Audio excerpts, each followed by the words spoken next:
got 40K timeline, everything that you need to know. Okay, bet. It sounds like a pretty cool video. Shout out to Crack Duck. Make sure you guys subscribe to the channel. And also, man, make sure you guys follow my Twitch down below. So let's go.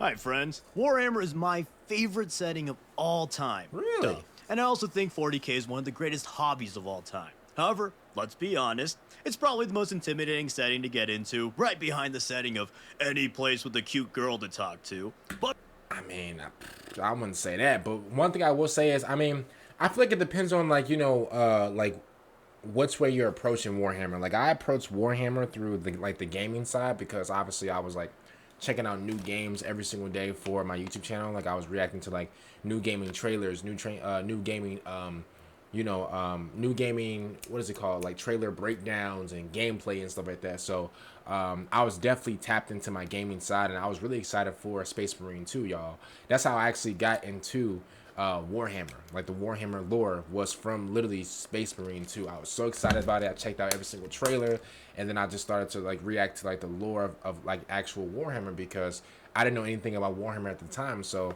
and then you guys liked whenever I checked out the Warhammer lore, and to this day, here we are, what, 10 to 11 months later, you know, I'm still checking out the lore. Obviously, I didn't give up on my gaming side, because, you know, I checked out some gaming trailers. Like, you know, if there's like a big Fortnite, you know, event or update, whatever, I'm there.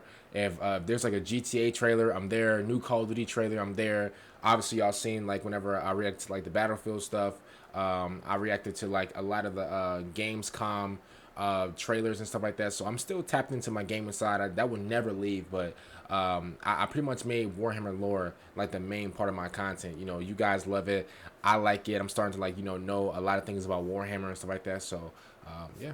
luckily, you have me for the Warhammer, not the girls. But I'm just a silly little guy who'll help you get your foot in the door and explain all the basics that you need to know to get into the expansive lore of 40K. You're welcome. Also, if you're already familiar with the lore, you should still watch, because that would just be really nice. Thanks.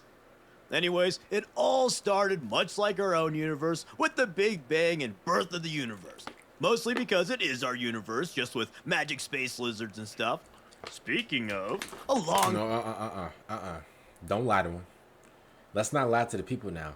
This is literally So Warhammer, yeah, they use like humans and stuff like that. Yeah, obviously, like in our universe, we have humans and planets and all. Yeah, okay. But Warhammer is not like, it's not like us, bro. I don't mean to be Kendrick Lamar right now, but nah, bro. Warhammer is not like us, bro. I promise you, it's not. It's a big difference. Yeah, bro. Because the stuff that I hear, what they be going on in Warhammer, bro, man, yo, a Diddy baby oil party is literally level 1 compared to the nastiness and freakiness that I hear from Warhammer. time ago, in a galaxy that's this one, magic space lizards called the Old Ones roamed the galaxy and created new species and planted the seeds of life on planets as they traveled the cosmos.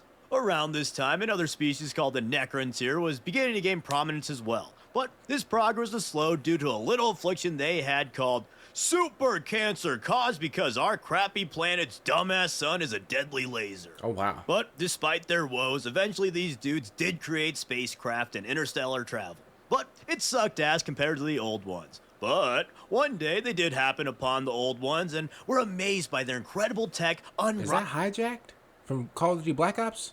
unrivaled power and vast wisdom. So, naturally, Make-A-Wish Kid, the race, asked Oh, the Old no. Ones to help with their struggles. But, unlike John Cena, the Old Ones declined their wish. Which might seem mean, but also, the Old Ones either couldn't help since the Necrontyr had some form of magic space cancer that was inherently tied to their species, or they didn't want to help because the Necrontyr were an evil-ass warmongering species of jerks, so giving them immortality may not have been the best idea from a species that values all life. Anyways, the Necrontyr obviously didn't like this, and thus began the War in Heaven. Uh-oh. Which is Yo, to this day, we still haven't covered that. We gotta cover that, man. Yo, send me like a video, and I don't want like no 2-hour long video, y'all. Please, I don't want like the video to be 4 hours long. Y'all want me to react to it and stuff like that. No, if I can get like a 10 to 30 minute video about the War in Heaven, then I'll definitely react to it. But when it's starting to get to like, you know, an hour, 2-hour long reactions, bro, I remember doing that. Here's the thing. Surprisingly, I actually did a 2-hour. Actually, no. I did a 3-hour long reaction video, which was crazy, but I mean, I don't even know how y'all convinced me to do that. Topic in and of itself, but long story short, the Necrontyr found some star gods even older than the old ones. Old ones, if you will, made them bodies to talk to, allied with them since they promised the Necrontyr immortality. Yippee! Then they made the Necrontyr into soulless robot slaves. Not yippee, but also gave them the power to actually fight the old ones without getting instantly crushed. Yippee! And the Necrons and the old ones had the craziest, most insane war in the galaxy ever. I know you've seen images like this and went, oh yeah, wow, that's pretty crazy insano. That is. Well, the war in heaven makes that look like two babies fighting over a cookie. The old ones made species to aid their war effort, most notably being the psychic Eldar and the powerful Kroks. And they seemed to be winning until some funny guys called the Enslavers started killing everyone. You see, in Warhammer, there's this little thing called the Warp, which is essentially a mirror dimension to real space, and in the time of the old ones, it was unpredictable and potentially treacherous, but like in the way the ocean is. It wasn't evil or malicious, it just had choppy waters and the occasional tsunami or something.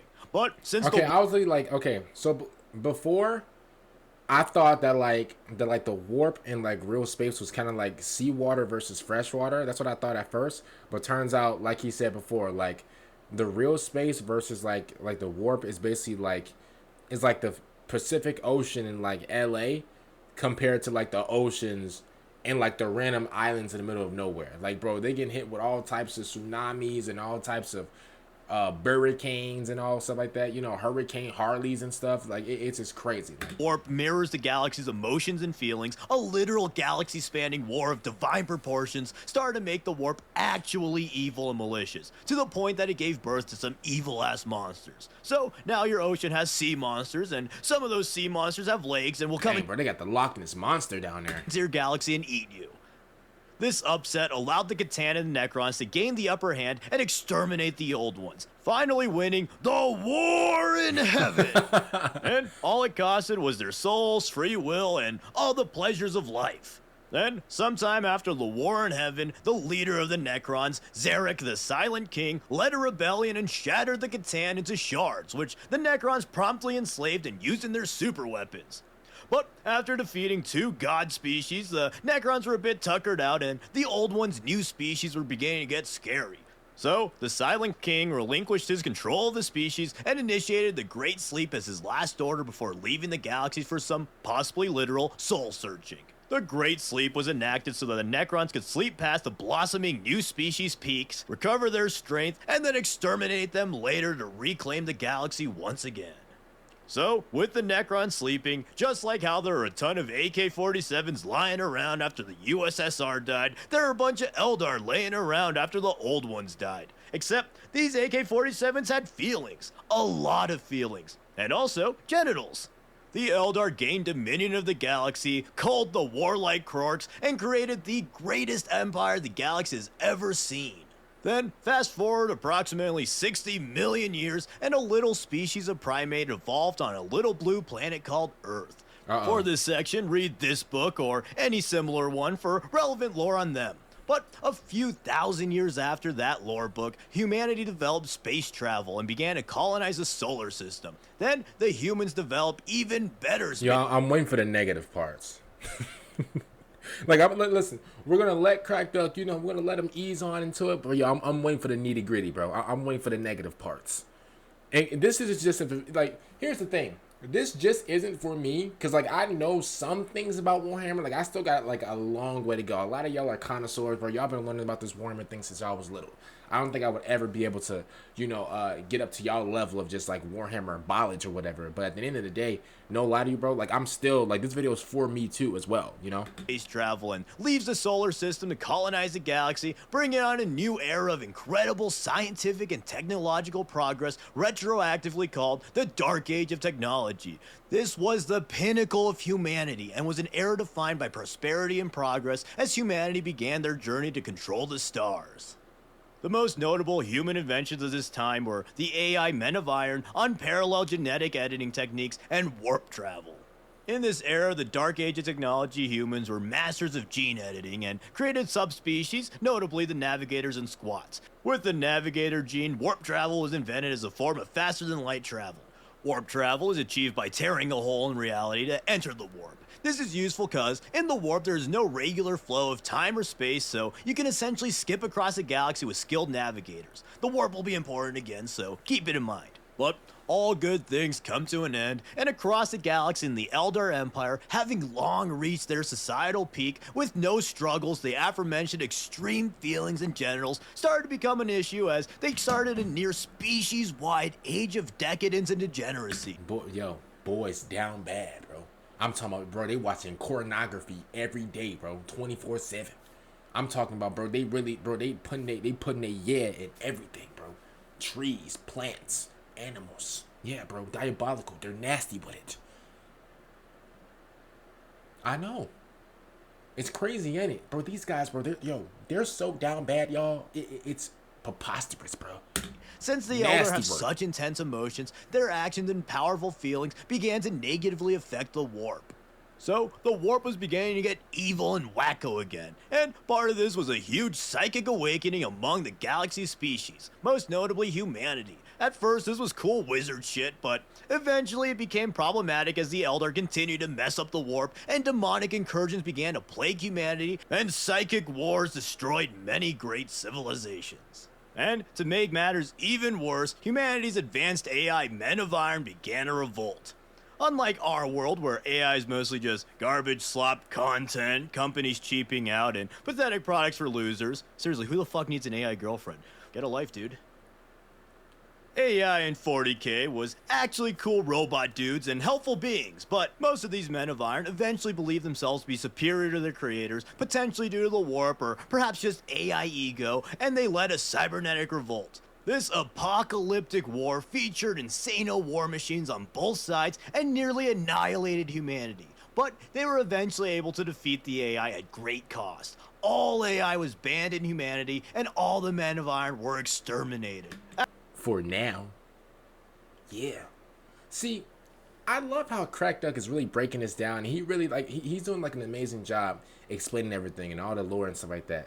See, but what he's not doing is, he's not giving you guys the real. Y'all lucky, I don't know, bro, man. Y'all lucky, bro. I don't know too much about Warhammer. I only know, a lot of the videos that I react to are, on, specific people. When it comes down to, this subject about, the whole timeline and all that, I just feel like, bro, just be lucky that I'm not even educated. Yo, my video, because y'all know I yap a lot, bro, my video would have been 20 hours long, bro. I would have gave y'all everything. Yeah. I would have gave y'all everything, bro. What's happening in this corner, what's happening in that corner, bro. All the diabolical, disgusting things that's happening in that room. Yeah, you know what I'm talking about, bro. Diddy 8.0. You know what I'm talking about. I would have gave y'all the full scoop.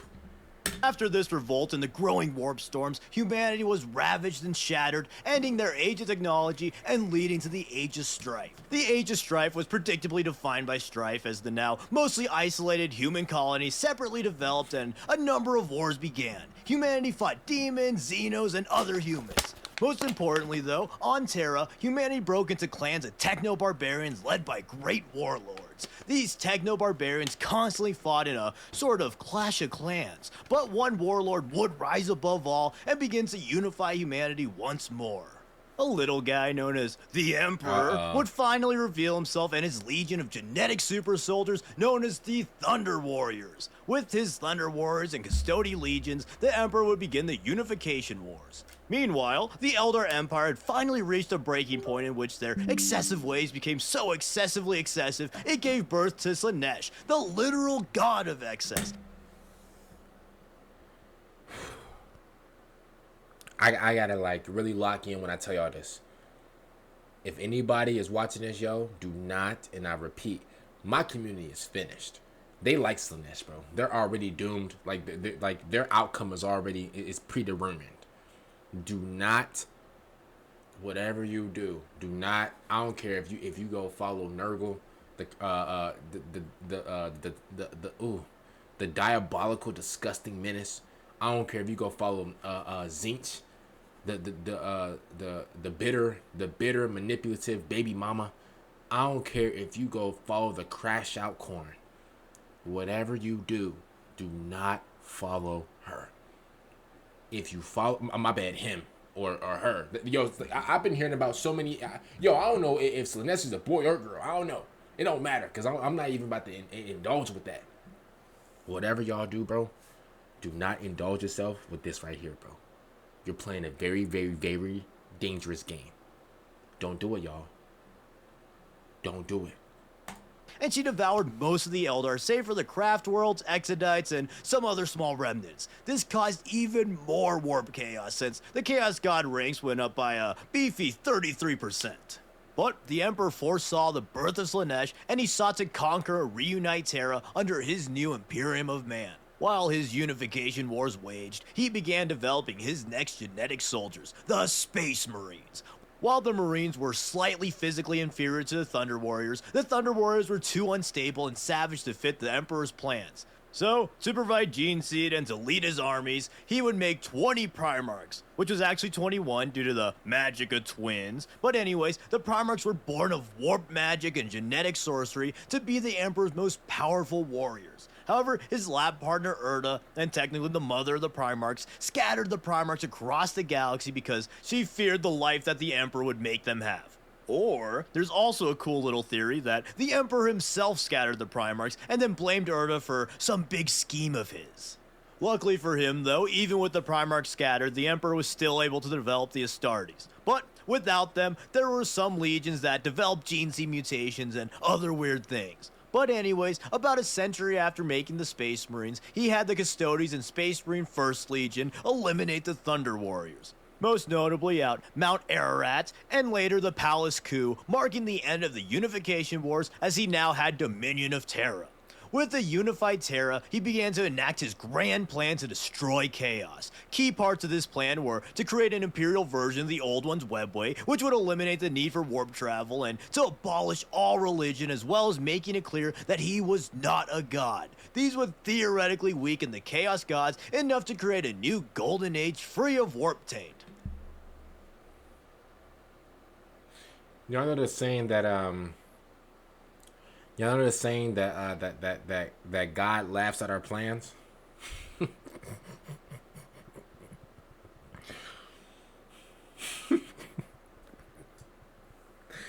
Oh man, bro. Yo, shout shout out to God, bro. Cause man, for everything that he does for us, man, when we try to make our own plan, and obviously, bro, we could make our own plans. But man, I know he be yo.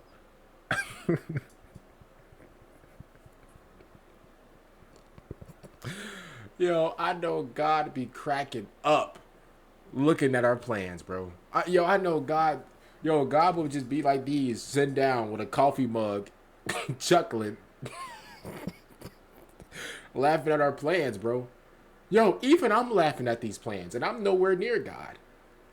In a sense of like power and stuff like that. Obviously, like, you know, I believe in my Lord and Savior, but I'm nowhere near God. Like, I'm a mortal human being. Like, even I'm laughing at these plans.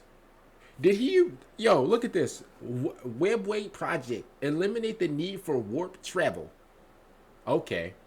See, I don't know if y'all know that or not, but this actually worked for a little bit. Abolish religion, including worship of myself. How long did that last? Lack of belief will snuff out the Chaos God's power. And then, okay, this one was whatever. And from there, he would launch a great crusade to unify the rest of humanity. Oh. He first conquered the moon and allied with the Mechanicus of Mars to supply his armies with the equipment and vehicles needed. Okay. Throughout the crusade, he slowly reunited with his sons, and he recruited them to his cause. And, luckily for him, most of the Primarchs gained rule of their worlds, or even systems, making those freebies for the Emperor's conquest. One of the first Primarchs he came across was the 16th Primarch, Horus Lupercal. And Horus proved to be the best Primarch of all, and the Emperor's favorite. Horus was not only a great warrior, but he was an extremely charismatic leader and skilled tactician. He was one of the most... My thing is, bro, how come you couldn't choose Vulcan? Bro, Vulcan would have easily led everybody to, to success, but no, the Emperor, he wants to glaze, Horus or whatever. I mean, I guess Horus, he was charismatic or whatever, I mean, I guess, but at the same time, let's keep it real for what it is, bro. Like you could have picked Vulcan as as like your number one guy, but I guess not. Successful Primarchs in all of their conquests. He was wholly devoted to the Emperor, and he was one of the few Primarchs to be almost universally respected among his brothers. Due to this, the Emperor would eventually crown Horus War Master, taking the Emperor's place leading the Great Crusade so that the Emperor could focus on developing his secret Webway project. And this was great. Horus was the obvious pick for War Master, and he did a great job. Then, sometime after that, the Primarchs and the Emperor held the Counts of Nicaea, which resulted in the banning of the use of psychic powers. This will be important later, so keep it in mind. Also important is that the Primarch Lorgar wrote the Lucidio Divinitatis, which declared the Emperor a god. Yo, can I just say this real quick, bro? Lorgar, I feel so bad for him. Bro, he's been on a losing streak since the day he was born. Bro, all he do is lose, y'all. Like, and I feel bad about it, for real. Which, if you're paying attention, is literally against everything that the Emperor stands for, so he banned Lorgar from worshipping him. But, you know what they say, worshippers gonna worship on a warship. And on the planet Acadia, Lorgar met a demon prince who convinced Lorgar to join Chaos and betray the Emperor. After doing so, he genocided the Cadians to cover his tracks, and the planet was later recolonized by loyalist Imperials. Then, unfortunately, one day, Horus would get mortally wounded by an evil-ass dagger, gifted to a rebel leader by the son of Lorgar, Erebus, everyone's favorite little guy. After being wounded, Horus made a pact with mysterious dark powers to survive his wound, officially beginning his fall. Magnus, being a powerful psyker, foresaw Horus's... Yo, that man Horus sold his soul, bro. Yo, he sold his soul to 4 Chaos Gods. That means 4 Chaos Gods was going crazy inside of him. I know, that sounds crazy, don't it? I mean, that's what was happening. He had 4 Chaos Gods, bro, telling him what to do, bro, going crazy inside of him. All in his guts, hurting him. Back rearranged, bro, spine reconstructed. That's what happened, bro. He had 4 Chaos Gods inside of him. I could never, bro. Yo, he sold his soul for a pack of 9-laters, bro, and like a half-eaten donut and like a half-eaten like bag of Doritos. Like, bro, you know how sick I would be? Heresy, and set out to tell the Emperor. The fastest way to alert his father was to, quote, do nothing wrong and astrally project himself to Terra against the Emperor's express orders not to use psyker powers under any circumstance whatsoever. Before even reaching the Emperor, though, Magnus would encounter a powerful psychic barrier, and in his desperation, he accepted the help of a mysterious entity to break through the barrier to alert the Emperor. Dum-dum. Remember that Webway project, y'all, that I was talking about earlier? This is what happened. Yeah. See, I can't lie to you, bro. First of all, Magnus, he would have been grounded for life. He would have been grounded for life, yo. Like, he would never get his phone back. Yo, he would never get his video game system back or nothing. It'll be over, bro. But that was a trick from the god of tricks, Zeech, and breaking the barrier allowed a demonic incursion to destroy the Emperor's Webway project, essentially dooming humanity. And for 10 years, the Custodes and Solar Forces fought the demons off in the War in the Webway. Meanwhile, the Emperor sent Leman Russ to bring Magnus back to Terra for his transgressions. And along the way, Horus would tell Russ that the Emperor had ordered him to change Leman's orders to kill Magnus instead of detaining him. People say Leman was dumb for this, but he really had no reason to doubt it considering that Horus was War Master, and at this point he had no reason to believe him a traitor. Plus, he hated that Magnus was so arrogant with the warp, so he happily obliged. So, at the burning of Prospero, Magnus and his 1,000 sons were thoroughly beaten by the wolves, and Russ shattered Magnus, which concretely aligned Magnus with Chaos as Tzeentch pulled him and his legion into the warp. Soon after, Horus launched the Horus heresy at Isstvan III, killing the loyalists among his legion, the Death Guard, World Eaters, and Emperor's children. Fortunately, loyalist Death Guard Nathaniel Garo was able to escape and warn Terra of the betrayal, causing a retaliation force to be sent by Dorn to intercept Horus on Isstvan V. Nearly all of the Salamanders, Raven Guard, Word Bearers, Night Lords, Alpha... Let me tell you something. I'll never forget this, yo. The fact that they double-crossed my boys, the fact that they traded on my boys Salamanders, bro, I'll never forgive them, bro. Yo, Night Lords, you're bums. Word Bearers, you're bums. Who else traded them? Who else traded? Who else but traded my goat salad? I'm pretty sure it was these guys right here. And the Night Lords, y'all are bums. Was it these guys right here? Who else? Legion, Iron Warriors, and Iron Hands were sent to the planet. After some fierce fighting, the Word Bearers Night These guys right here. Look at the y'all. Listen to this. Listen to this. Lords, Alpha Legion, and Iron Warriors revealed that they too were traitors. And Close the back door. Can't get snaked by your homies.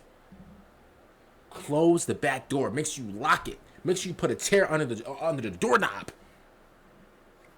ambushed the 3 Loyalist legions, killing Ferrus Manus and nearly wiping out all 3 of the legions. This was crucial to Horus's efforts as the Loyalist forces were essentially down 3 legions, and when he was War Master, Horus also diverted the best gear and resources to his allied traitors. This meant that the smaller traitor force was able to even the odds and gain valuable allies like half of the Mechanicus to wage war on the Imperium. So then, the Horus heresy happened. Lots of Space Marine battles and Primarch drama, yada yada. This all culminated in the fateful Siege of Terra. As the Terran forces clashed with the Traitor Legion and Demon Hordes, the Emperor, Dorn, and Sanguinius teleported onto Horus's flagship to kill him once and for all. Here, Sanguinius was brutally killed by Horus. Now, hold on. Now, I did learn that Sanguinius was actually giving Horus the beats.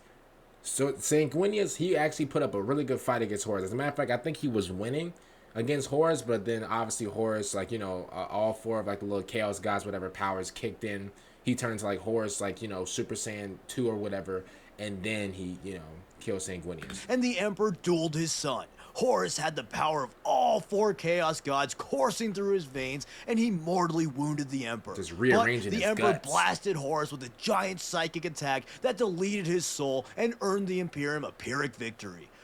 Dorn brought the fatally wounded Emperor to Terra and put him on the Golden Throne to keep him alive. Light the Astronomicon and keep... Yo, Dorn. After I'm done, after I'm refueled, bro, run me my 30 seconds. If I'm the Emperor, I'm saying that. No lie, bro. For real, like, run me my 30 seconds. Why would you pick up my... Like, why? I couldn't rest first? Like, I couldn't chill out first? Like, man. The demons at bay. The Emperor was technically alive, but he might as well have been dead as he was essentially a big psychic battery for the throne. Once Horus was vanquished, though, the Ultramarines and Dark Angels arrived in the system, and with their huge armies, they were able to beat back the remaining traitors. Then, Guilliman took control of the Imperium, enacted crucial changes to prevent another heresy of large scale, came into conflict with some of his brothers, most notably Dorn, due to said changes, but Dorn eventually relented as he didn't want a second civil war. Meanwhile, the traitors scattered and broke into warbands due to a lack of leadership and infighting. Additionally, the traitor Primarchs retreated into the warp, and the loyalist ones also went off someplace one by one, including Guilliman getting mortally wounded by a demon Fulgrim and put into stasis. Bro was knocked out for 10,000 years. And so, with the Emperor essentially dead and most of Primarchs gone, just like how George Washington's final wish was for America to not make political parties, and they honored their legendary leader by immediately ignoring that, the Imperium honored their legendary leader by immediately ignoring his wishes and creating the Imperial cult, based on Lorgar's Licidio Divinitatis, and worshiping the Emperor as a god and martyr, setting the Imperium on its path of stagnation and decline. And then after that, the Battle of the Fang, War of the Beast, Age of Apostasy, yada yada, a bunch of relatively unimportant filler to get us to our favorite setting ever, Warhammer 40k. Woo! Warhammer is a lot cooler than 30k because we got aliens, baby! I've actually never even checked out Warhammer 30k. I'm gonna be honest with you. Wait, was that all 30k? Was that all 30k? Like, like the Horus Heresy, whatever. Was that all Warhammer 30k or no? Y'all let me know. Because I didn't know. I thought that was 40k the entire time. Whoa! I mean, 30k also had aliens, but there were non-threat side characters after the triumph of Olinor. But anyways, by this time, the galaxy is just crazy style, with endless wars going on all over the place. Along with the threat of chaos, the Orcs regained prominence, the Eldar occasionally waged wars, the Tau Empire formed, the Tyranids were attracted to the galaxy, and the Necrons finally began to wake up again. The perfect setting for a war game, with factions constantly fighting and doomed to a slow decline. And then, one fateful day, Abaddon finally destroyed Cadia, which had since become the second most important Imperial world after Terra, since it defended the gate of the Eye of Terror from the constant chaos forces leaking out for 10,000 years. By destroying Cadia, the Eye of Terror was able to split the galaxy asunder with the Great Rift, spelling a new age of grim darkness and the Imperium's inevitable doom. Oh, except luckily the Imperiums were able to revive Rabute Gilliman from his being dead nap, and right before he died, he luckily commissioned a giant legion of Primaris Marines who are the biggest. Here's what I'll say. I'll say that he is the perfect. Oh man, I can't even say this with a straight face. Bro, G Thug is he was the perfect Primarch for like the new leadership role. He was. I'm gonna be honest with you. I would never admit something like that, but he was, y'all. Bestest, most powerful Marines ever, and they were able to fight back chaos, and good old Brother the Lion also woke up from his little nap a little bit later to wreck ass in Imperium Nihilus. Hey, yo. And you can rest assured that probably all the Primarchs will come back and earn $1 billion and start Horus Heresy Part 2. Oh, no. Because people seem to want that for some reason. But yeah, that's the basics, and all you need to know to get into the lore of the greatest setting of all time. Shout out to Crack Duck, man, for breaking this down, man. If you're new to Warhammer, just know that, I mean, I know some things, but, like, don't... I hope y'all watch me for entertainment purposes only. Don't watch me for actual lore and educational... No, bro. I'm not up there yet. You know, watch people like Crack Duck. Watch people like Major Kill. Watch, you know, a lot of other people, you know, who are really skilled in, like, giving y'all information. I'm always skilled at cracking a few jokes and, you know, being goofy on camera. Other than that, man, thank y'all so much for coming through. I know a lot of this video I didn't really talk that much because I actually really wanted to learn the timeline as well, because sometimes I do forget, and that's my fault. Other than that, man, so you guys are for make sure you guys like the video, subscribe to the channel. Also, man, make sure you guys follow my Twitch down below, twitch.tv/KingIndy with 2 Y's, and peace out, everybody.